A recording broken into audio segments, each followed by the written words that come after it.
So with ProHarvest seeds, one thing that we're very proud of when working with our customers is utilizing that 365-day yield strategy. With 365-day yield strategy, primarily, we're just asking farmers to think about the things that they do every year and analyze the things that we're already doing. How could we do them a little bit different, a little bit better? This is an example right here of a farm where we applied that 365-day yield strategy. We've made plans over time for this farm to get where we are today and where we want to be in the future, but we've also had to adapt that when using cover crops or using new techniques, have a plan A, plan B, plan C.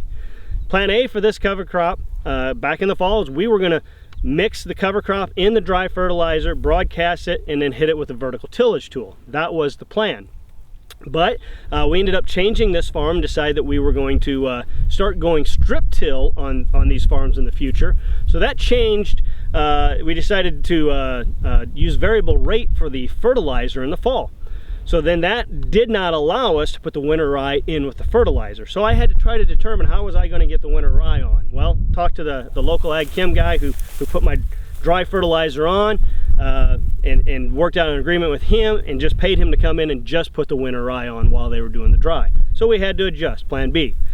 So this cover crop, our goal was to terminate it that end of April and plant soybeans into it. Well, it was a wet 2017, but we also didn't want to kill the winter rye till we knew we could plant the beans. So plan A didn't work, plan B, plan it in May, didn't work.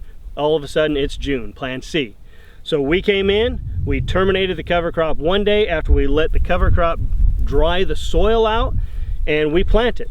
Now, because there was so much residue and because it was late in the year, everything's warmer, we have more insect pressure, we have a chance of fields drying out faster after we, if you were to traditionally work the soils and plant them.